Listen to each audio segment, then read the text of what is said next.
Perkenalkan, nama saya Supiadunanda dengan NIM 2013-2002. Di sini saya akan menjelaskan materi tentang panduan teknis budidaya kelapa sawit untuk praktisi perkebunan dari mata kuliah pengelolaan perkebunan yang diampu oleh Bapak Wahyusnanda Nasution, SST, MP. Yang pertama yang kita bahas tentang biologi kelapa sawit. Nama latin kelapa sawit Elais guineensis berasal dari bahasa Yunani kuno Elaya yang berarti zaitun. Nama ini diberikan karena buahnya mengandung banyak minyak. Tanaman elegan ini berasal dari daerah tropis basah di Afrika dan masih memiliki kekerabatan dengan kelapa. Kelapa sawit memiliki organ vegetatif berupa daun, batang, akar, serta organ produksi berupa bunga dan buah. Yang pertama yaitu daun. Daun kelapa sawit merupakan daun majemuk. Daunnya menyerupai daun pada tanaman kelapa. Panjang pelepah daun sekitar 6,5 sampai 9 meter, tergantung varietas. Semakin pendek pelepah daun, semakin banyak populasi kelapa sawit yang dapat ditanam bersatuan luas sehingga semakin tinggi produktivitasnya. Yang kedua, batang. Batang kelapa sawit berbentuk silinder dengan diameter sekitar 20 sampai 75 cm. Tinggi batang bertambah sekitar 45 sampai 60 cm per tahun, tergantung varietas.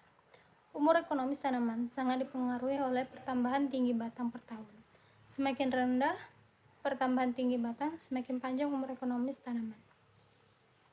Yang ketiga, akar. Akar berfungsi untuk menunjang struktur batang di atas tanah, menguap air dan unsur-unsur hara dari dalam tanah, serta sebagai salah satu alat respirasi. Secara umum, sistem perakaran kelapa sawit lebih banyak berada dekat dengan permukaan tanah, tetapi pada keadaan tertentu akar juga bisa menjelaskan lebih baik. Yang keempat, bunga. Kelapa sawit merupakan tanaman monoecious atau berumah satu, artinya bunga jantan dan bunga betina terdapat pada satu pohon. Rangkaian bunga jantan terpisah dengan rangkaian bunga betina.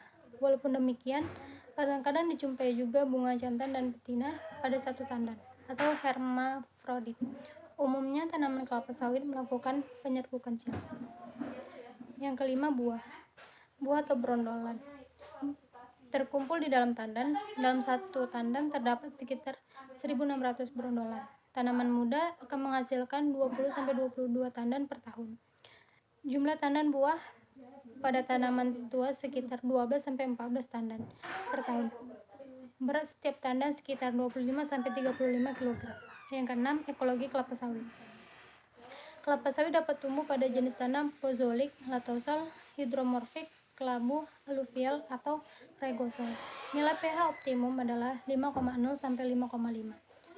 Kelapa sawit menghendaki tanah yang gembur, subur, datar, berdrainase baik, dan memiliki lapisan solum yang dalam tanpa lapisan padas.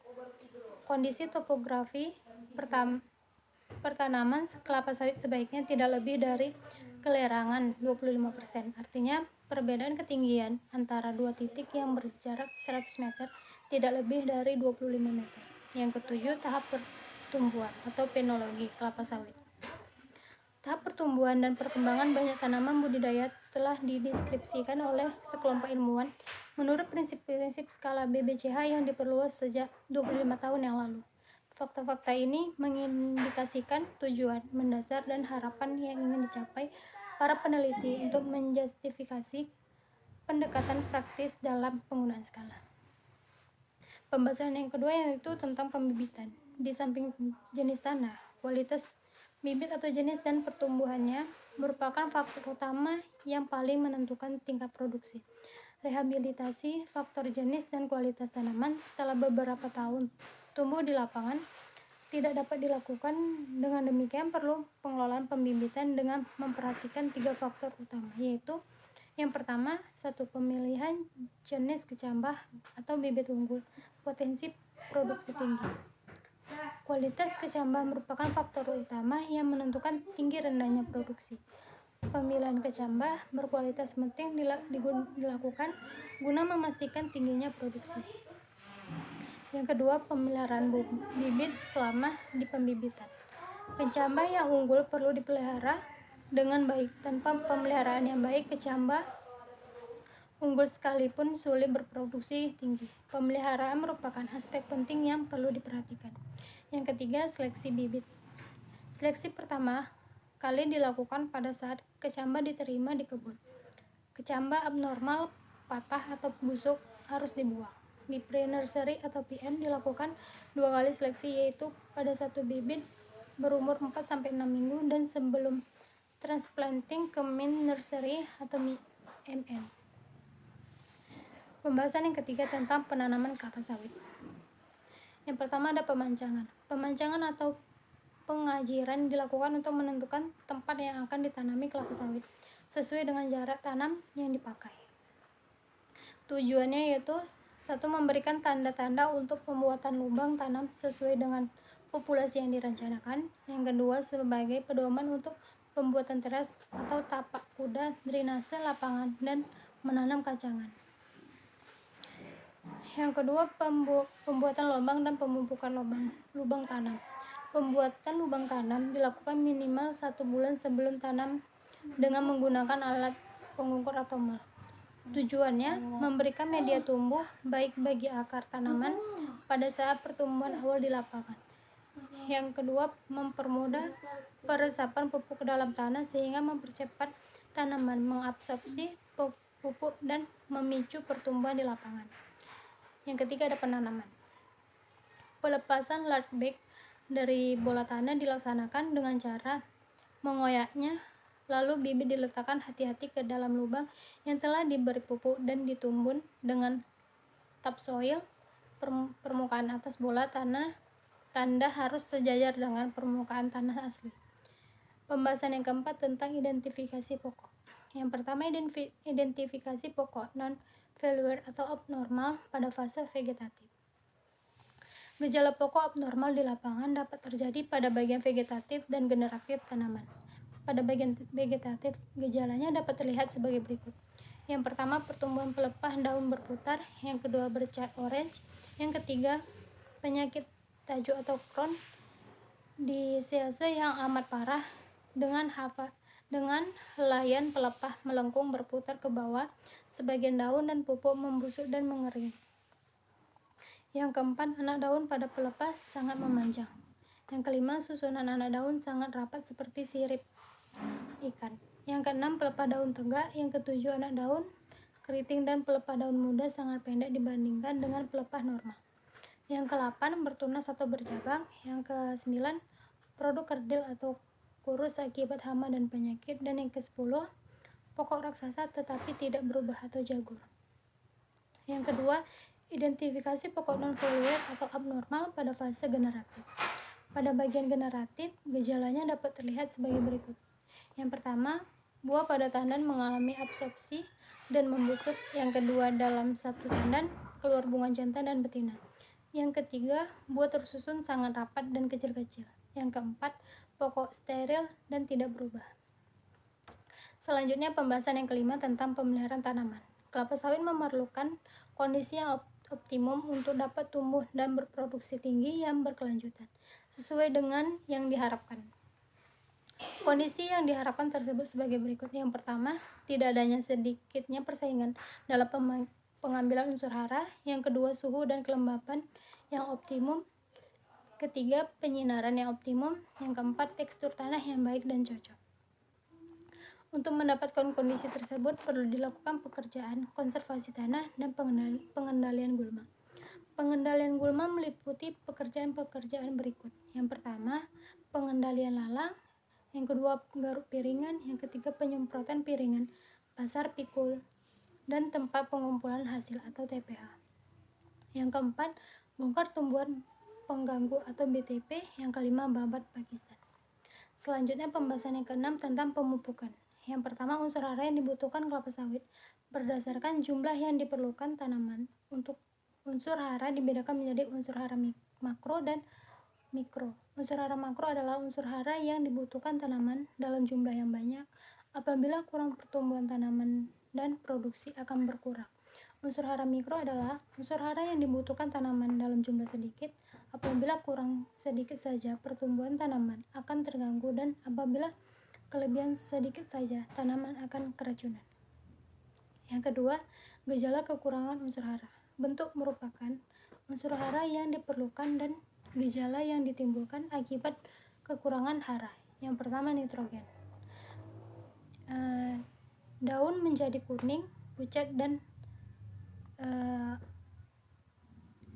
daun mulai kuning, pucat dimulai dari daun termuda, yang daun pendek dan keras. Yang kedua, fosfor.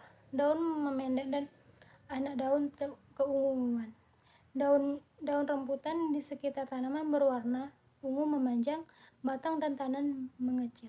Yang ketiga, kalium. Pada daun terdapat bercak berwarna kuning atau tumbuh cahaya. Yang keempat, magnesium. Daun menguning merata pada daun yang tua, dimulai dari ujung daun sampai ke pangkal anak daun. Gejala berat di tandan dengan jaringan yang mati ditemui dari pinggir daun sampai ke anak daun. Gejala tersebut hanya ditemukan pada daun yang terkena cahaya matahari. Yang kelima, boron. Ujung anak daun berbentuk pancing. Terdapat daun mengkeriting seperti tanda bahaya pada gardu listrik. Bagian ujung daun memendek. Yang ketiga, pengambilan contoh daun. Pengambilan contoh daun dilakukan untuk melihat kandungan unsur hara pada tanaman kelapa sawit secara lebih akurat. Panduan pemupukan akan dibuat berdasarkan kondisi kandungan hara yang terbaca saat analisa daun. Yang keempat, pemupukan. Tidak semua unsur hara tersedia di dalam tanah dalam jumlah yang cukup untuk memenuhi kebutuhan tanaman, sehingga perlu dilakukan pemupukan. Pemupukan bertujuan untuk menambah kandungan hara yang dibutuhkan tanaman agar tanaman tumbuh optimal. Pembahasan yang ketujuh yaitu hama dan penyakit. Hama adalah setiap jenis serangga dan hewan lainnya yang merusak tanaman. Penyakit adalah setiap mikroorganisme atau cendawan bakteri, virus yang merusak tanaman. Serangan hama dan penyakit tersebut selain dapat menyebabkan produksi menurun, juga dapat menyebabkan kematian tanaman. Unsur menghindari resiko yang berat perlu dilakukan pengendalian hama dan penyakit secara efektif dan efisien. Menurut pengamatannya, tujuannya yaitu mengetahui secara dini adanya hama dan penyakit pada tanaman kelapa sawit, mengetahui perkembangan populasi hama dan penyakit di tingkat serangannya sebagai dasar penentuan strategi pengendalian, dan mengetahui jenis hama dan penyakit yang menyerang tanaman. Yang kedua, menurut standar ada dua. Yang pertama itu global telling atau ambang toleransi. Ulat api dan ulat kantong 3-5 ulat per pelepah. Tikus lebih kecil dari 5% pohon yang terserang.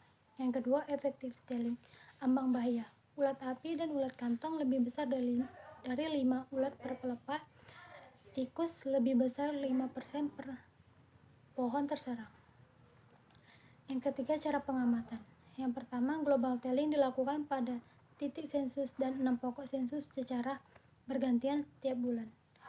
Dua hal yang diamati adalah ada atau tidak adanya tanda serangan hama dan penyakit pada pokok yang diamati. Yang ketiga, effective telling dilakukan apabila dari global telling populasi sudah berada pada ambang bahaya. Yang keempat, hasil sensus dicatat dalam belangko pengamatan hama dan penyakit.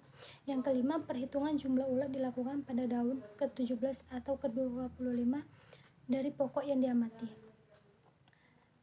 Selanjutnya, pembahasan yang ke-8, perawatan parit. Tanaman kelapa sawit memerlukan kondisi air tanah yang cocok atau baik agar dapat tumbuh subur dan berproduksi tinggi.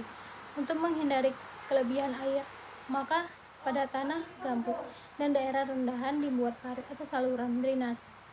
Agar parit yang sudah dibuat dapat berfungsi dengan baik, diperlukan perawatan parit. Tujuannya, parit dapat mengalirkan kelebihan air dari blok atau kebun keluar kebun dengan lancar.